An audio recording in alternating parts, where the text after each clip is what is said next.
So it is a stormy, muggy, awful night here in Louisiana. We've got a good old fashioned thunderstorm raging outside, and I am comfy and cozy here in my bed. And I've been doing some reading, mm, good coffee, and watching a couple of documentaries. And I am a big fan. I don't know if you guys know it or not, but I'm a big fan of ghost stories, horror stories, the paranormal, spooky ookies, if you will. I enjoy it very much. My favorite kind, sorry, I have to find my lip oil. My favorite kind happen to be the ones that are based on true stories that could actually really happen. Um, and a couple, there we go.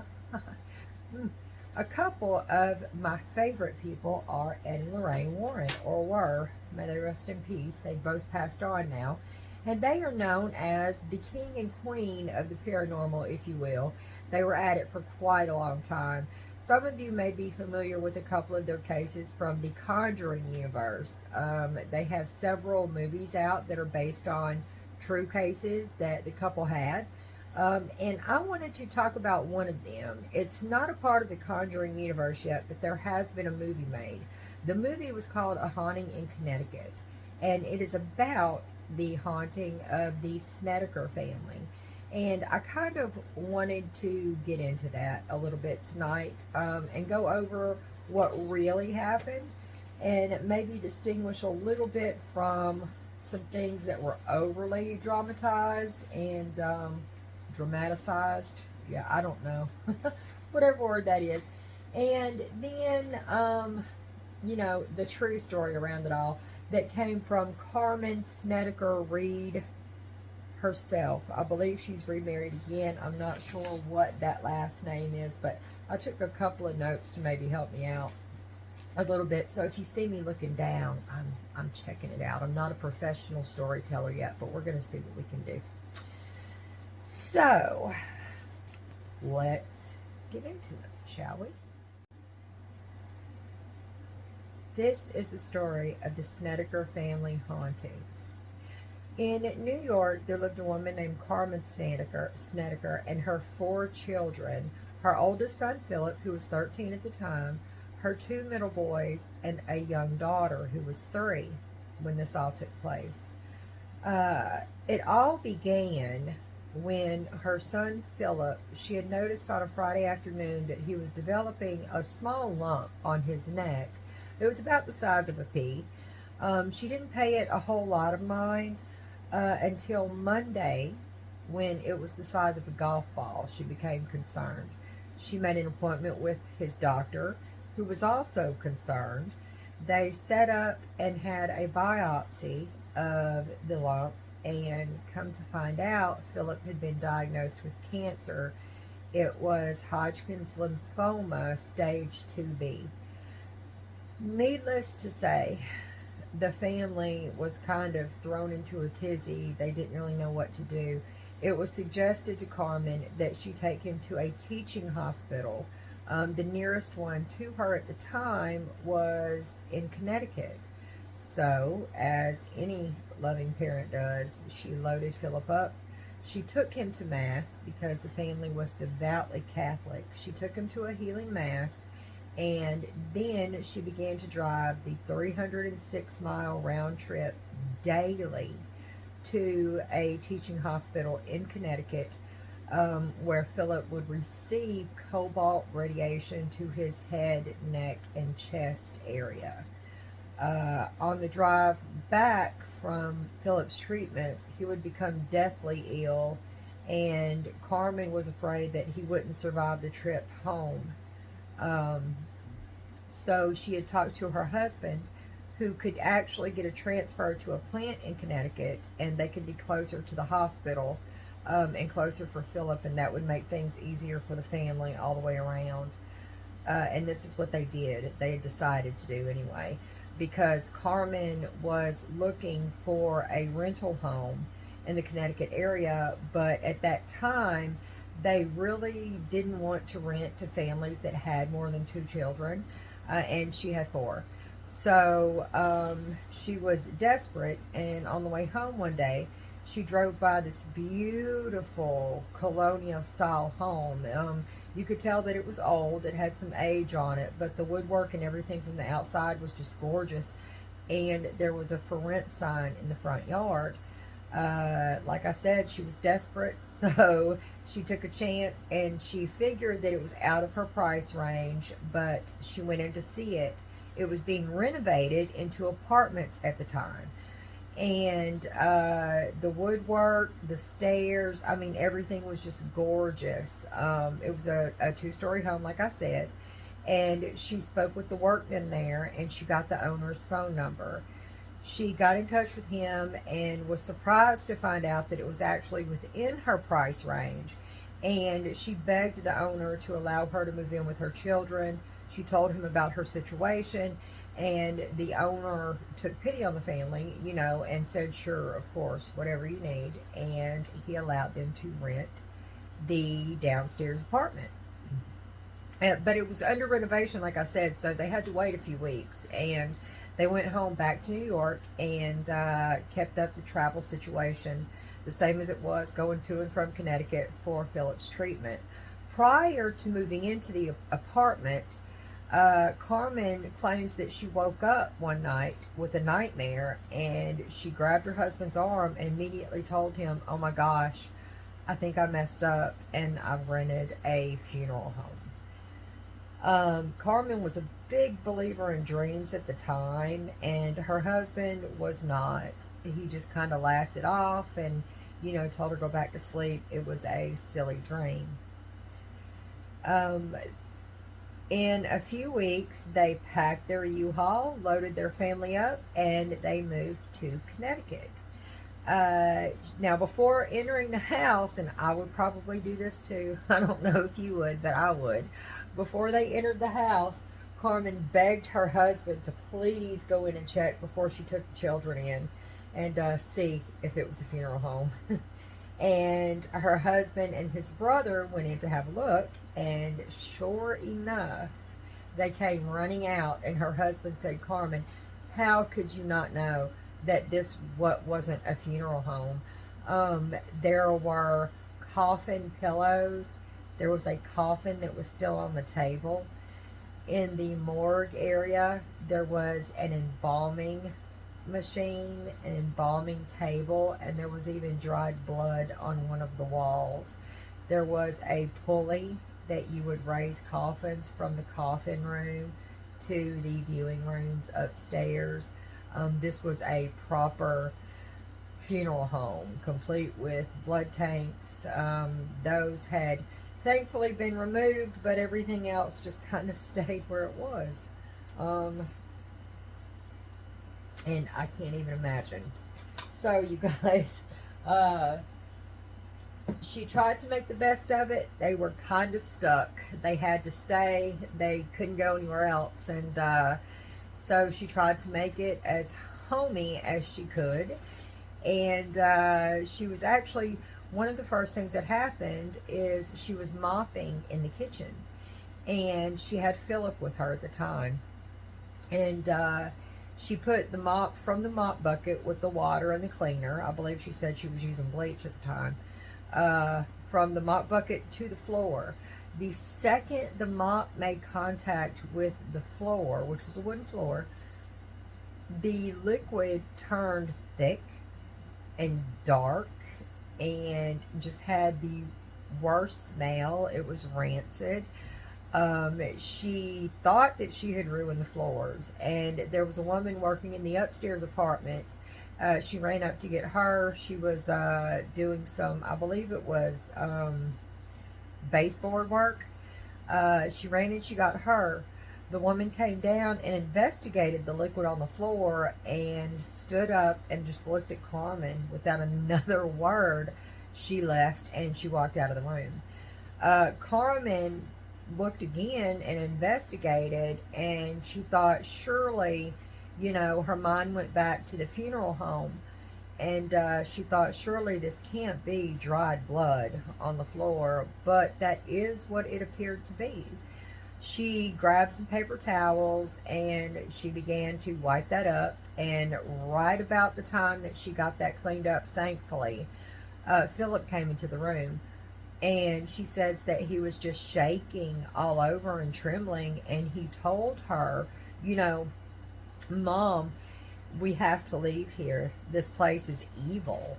And, you know, Carmen was kind of shaking a little bit too. She didn't really know why she was feeling the way that she felt. You have to keep in mind, Carmen was not a big believer in the paranormal at this time. And she told Philip, you know, son, this house is made of brick and mortar and wood. It's just a structure. You know, evil is a man. And she was talking about her belief in the devil personified. Evil is a man. This is our home. And we'll make it right. You know, we have to stay here. We have to do what we have to do. And as the oldest, I look to you to set an example for the younger children and get this evil nonsense out of your head. Excuse me. So, the first night in the house that they spent, the first full night, Philip came to her and told her, you know, Mom, I'm hearing voices. He was lying in his bed and he heard, Philip, Philip, Philip, Philip. It sounded like it was coming from all corners of the room. He couldn't pinpoint the location. It was almost like the fluttering of a moth's wing, but in his ears he could hear his name. But there was nothing there at all. And it concerned Carmen because even though he was not receiving the cobalt radiation treatments at the time, he was being treated for his cancer still in other ways. And so she talked to his oncologist to see if any of the medications that Philip was on, if the side effects had anything to do with hearing voices or other hallucinations. And the doctor assured her that hallucinations and voices and things like that weren't a side effect of the treatment. Also, at this point in time, her second to oldest son was spending the summer in Alabama. And school was about to start in Connecticut, and so he came home then.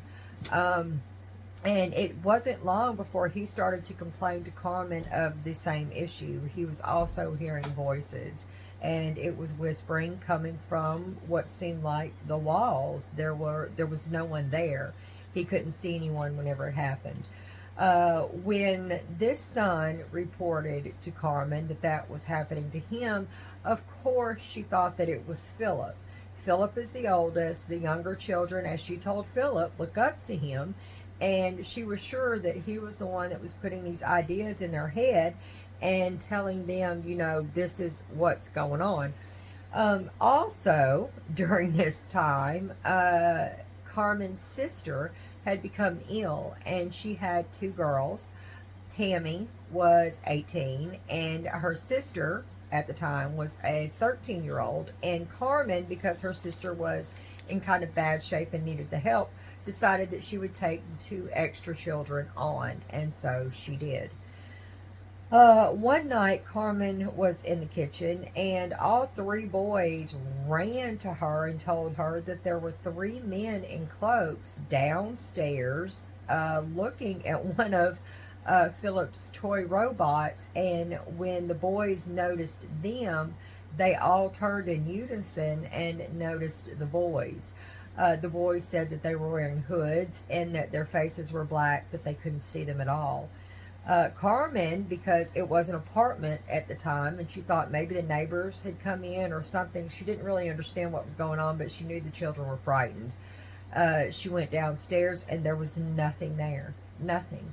She checked around the home, and snow had just fallen. There was nothing in the snow, no footprints, no evidence of anybody around. And she just kind of brushed it off. She just kind of told the boys, you know, it's your imaginations. Philip, stop scaring your brothers and go back to bed, which they did. Also, at this point in time, the boys began sleeping with the lights on because their house is haunted. They're convinced their house is haunted. They've seen things that to them affirm that the house is haunted. And so, of course, they're afraid. They're little kids. You know, Philip's the oldest and he's 13. They began to sleep with the lights on. Well, as we all know, power is very expensive, and their father got tired of paying enormous electricity bills, and so at night when it was bedtime, he would unscrew the light bulbs and he would take them with him. Um, the boys were just turning in for the night when they looked to the door and they saw their younger sister grin at them from the doorway, giggle, and flick the light switch off and on. She ran back upstairs. Philip ran after her because he was kind of angry that she had messed up his dozing there, you know, right when you're about to fall asleep and someone does that to you. I don't know about you guys, but I wake up and then that's pretty much it for a while. I'm awake. I'm no longer sleepy. He went and he asked Carmen where their sister was, and Carmen and her husband were watching a movie and said that she'd been upstairs. She'd been asleep for a while. They went upstairs, and sure enough, their sister was sound asleep in bed. So, who flicked the lights off and on, and why did the lights go on when there was no bulb in the light fixture? The dad had taken it. So, that's kind of creepy. Also, another thing that would happen was there were crucifixes about 3 inches big that were placed above each door in the home. They were there when Carmen and her family moved in. One by one, these crucifixes began to disappear.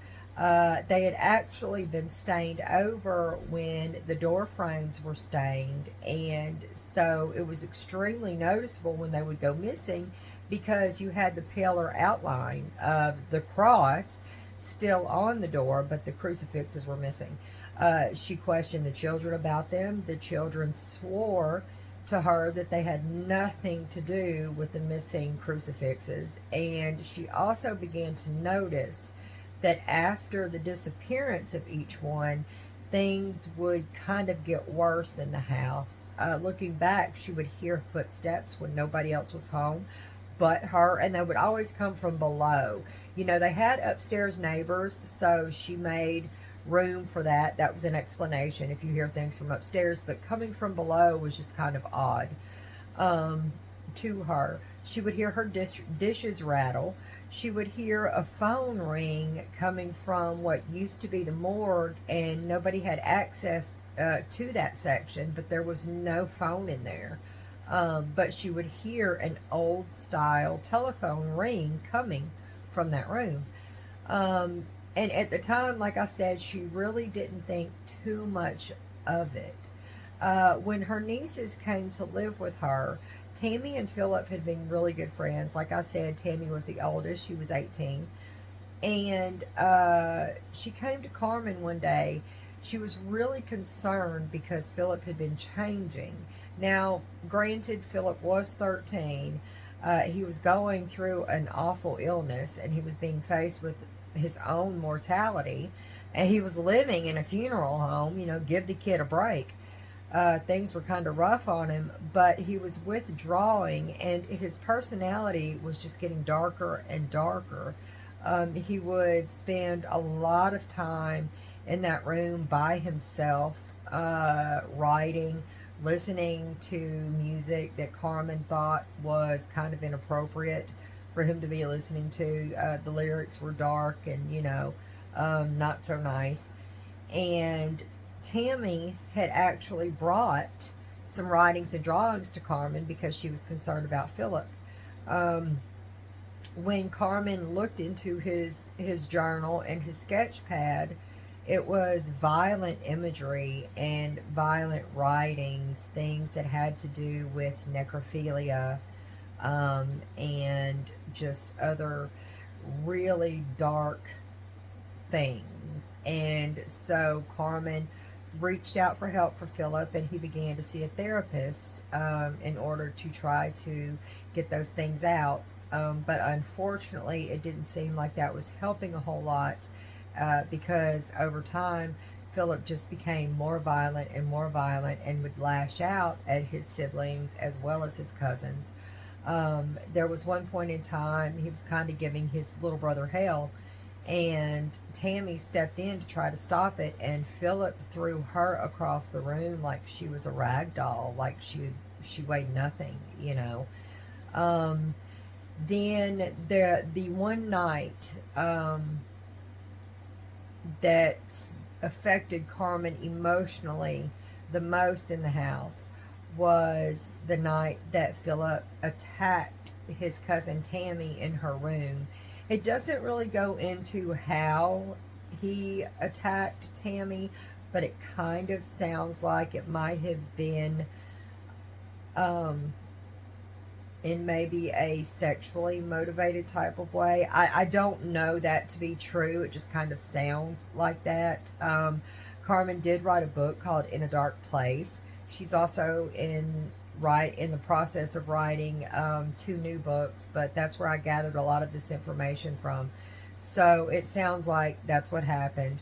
And Carmen was kind of torn. You know, she believed absolutely that Philip had done this to Tammy, and she was responsible for 5 other children in the household. And so she made the decision to have Philip involuntarily committed to a mental facility where he could get the proper help and care that he needed that she couldn't give him at the time. She didn't know how.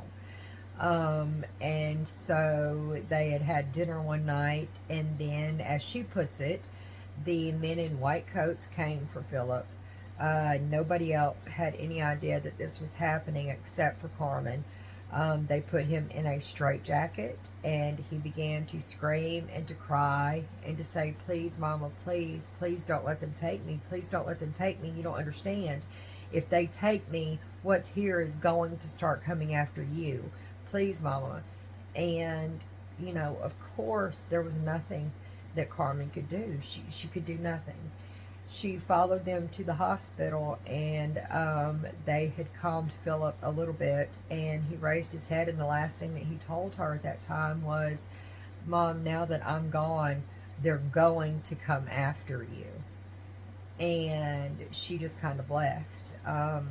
She went home, and she went to the top of the basement stairs. Now, keep in mind, her boys slept in the basement, and she said that she was just feeling so desperate and so sad and so alone, and it just all became anger. This thing that her children thought was in this home was what she thought was responsible for the things that were happening to her son, and she called it out. You know, she says that she sat there and she said, "Okay, you son of a bitch, come face me. You know, I want to see you. Come face me." She challenged this entity that was in their home. After that, all hell broke loose, according to Carmen. There was one night, she says, when she honestly started to believe in the paranormal, in evil as something more than a metaphor. They were sound asleep. It was very late, around 1 or 2 in the morning, and her niece, who was 18 years old at the time, had come home from a date and had gotten ready and put herself to bed. She ran into Carmen's room and woke her up, you know, and said, Aunt Carmen, it's happening again." As devout Catholics, one of the ways that Carmen took comfort, as did her children, was she would read the Bible to them when these things started to happen, when they were feeling uneasy with them. So the first thing that she did was she grabbed her Bible and she went and got Tammy settled into bed again, and she began to read from Psalms 23. Tammy was okay for a little while, and then all of a sudden she sat straight up in bed and she said, "Aunt Carmen, do you feel it? It's coming. It's coming. Do you feel it?" Carmen claims at that time that she did feel something. It was an odd sort of energy, but she kind of chalked it up to the fact that Tammy was so afraid that she was kind of getting the residual fear from Tammy. And so she began to read faster and louder. It was a few minutes later, Tammy sat up again and said the same thing. Aunt Carmen, it's coming, it's coming. Do you feel it? It's coming. She wrapped herself around Carmen, looking for protection from whatever this thing was that she was absolutely positive was there. And it was then that Carmen says that she witnessed herself a huge hand go up Tammy's nightgown, over her shoulder, through her headboard into the wall. At the same time, she heard this hissing, evil laugh, and there was nothing else there. She said that she saw the long fingers, the fingernails, the bone structure, the knuckles, everything from this huge disembodied hand. She scooped Tammy up. She ran into the kitchen with her. Now, keep in mind, Carmen is, I think, 5'4". Tammy is 5'8". She ran into their kitchen with her, where she immediately got on the phone with their priest. The priest told Carmen to pray the rosary and call him later on in the morning. Carmen didn't have her rosary. It had gone missing after they moved into the home, and she couldn't find it anywhere, but Tammy had been wearing hers. The second that Carmen reached out to take Tammy's rosary from her neck, it shattered. The beads and the crucifix fell to the floor. It was everywhere. Later, Carmen found out when she inspected the rosary that the wire had been completely straightened, and that's what it was. And apparently Tammy still has that rosary and the beads and everything to this day. When the rosary shattered, things kind of calmed down. It was like she felt all of the energy, all of the heaviness, everything just kind of slowly dissipated, and it felt normal again. Having no idea what to do after this happened, Carmen decided to make some tea, and her and her niece were sitting at the table trying to wrap their heads around what was going on. And all of a sudden, Tammy again said, "Here it comes. It's coming."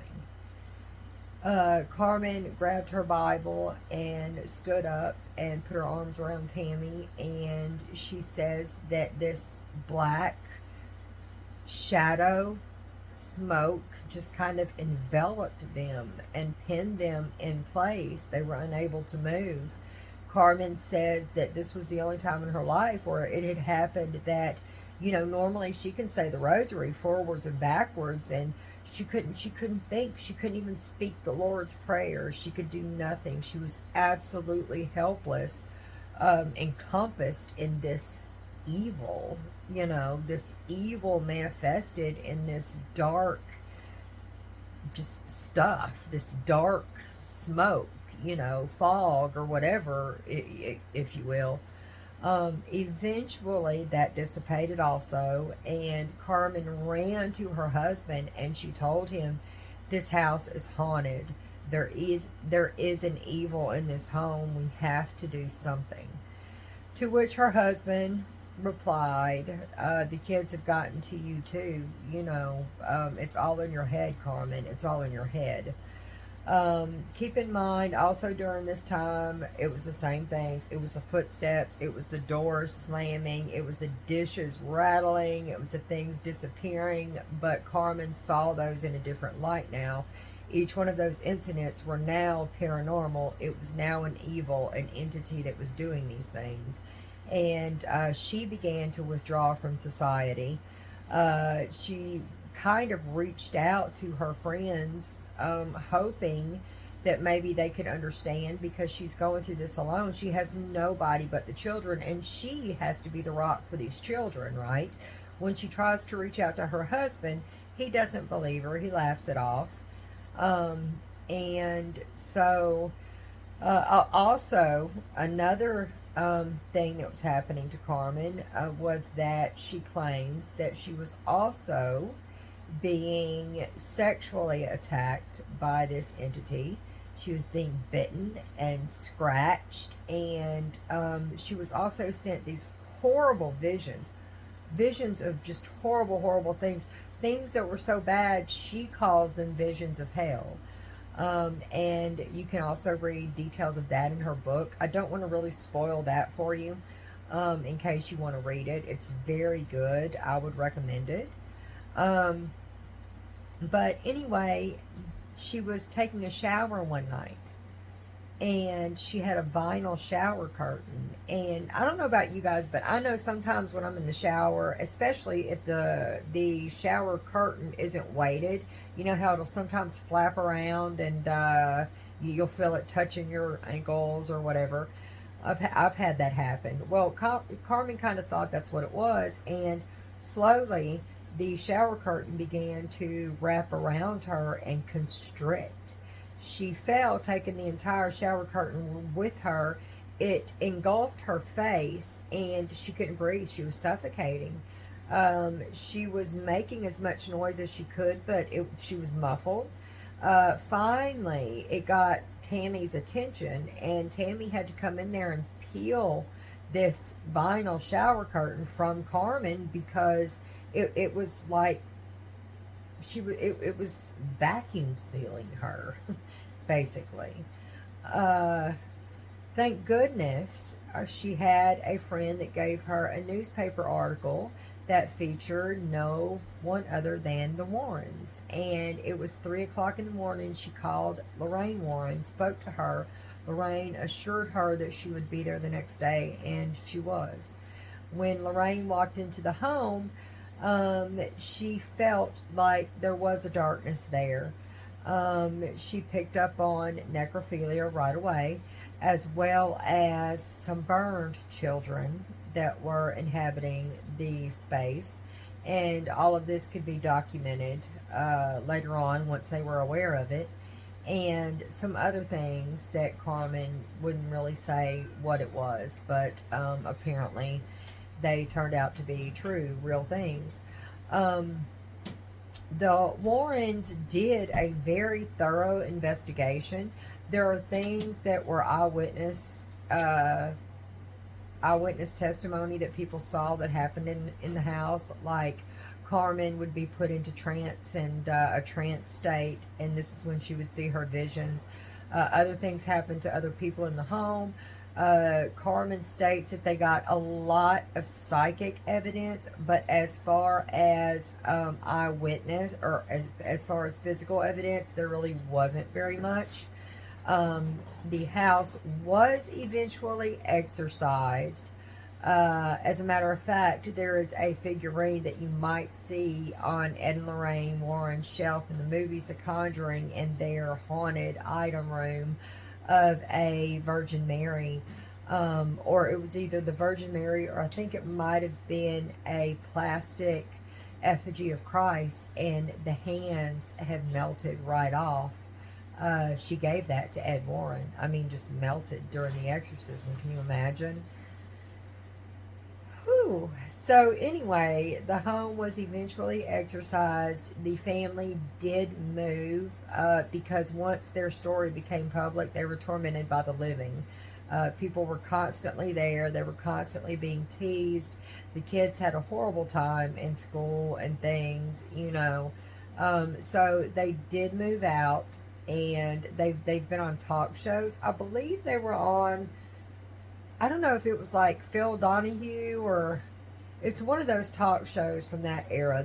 Their family was on one of theirs, and I believe they were there with Ed and Lorraine Warren. If you come across that on YouTube, if I can find it, I'll try to link that down below, because it's definitely interesting, to say the least. And like I said, Carmen is in the process of writing 2 new books, and apparently whenever they moved out of the home, they were followed by different things, and she's going to let us know what happens in those books. And that's it. She spends her time as a massage therapist. She's also a Reiki healer. She does energy work. She's also a paranormal investigator. She helps other people clear their homes, cleanse their homes that are afflicted with the same things that she and her family were. and kind of tries to help them put things back together. Carmen insists, and I can absolutely understand, that after you go through something like that, that you are traumatized, and a lot of people that go through hauntings do come out with a form of PTSD. I would think if some of the things that I've heard happen in haunted homes actually happened, I'm sure that I would probably need therapy and a lot of medication to get through that.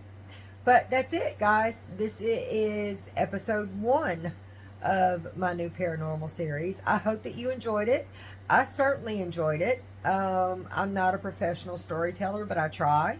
I'm sure as time goes on, I'll get a little bit better with this. And I'll put some links and things down in the description box that if you want to do your own research into the topic, or if you just want to watch it for entertainment value, you can go ahead and click on those and it'll take you to the resource, interviews, podcasts, whatever it is I can find on the subject, and a link to her book if I can find it. I think she said that you can buy it through Amazon, but I'm not sure, but I'll put it down there. Anyway, that's it. That's it. So on a dark and stormy night, I was very glad that you guys decided to keep me company. If you liked the video, please hit the like button. If you want to be friends, that's what I'm here for. I'm always in the market for new ones.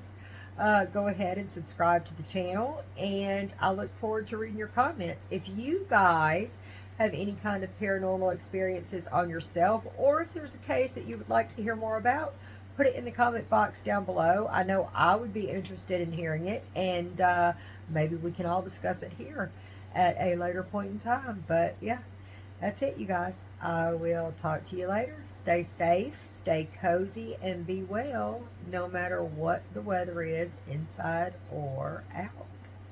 Bye, y'all.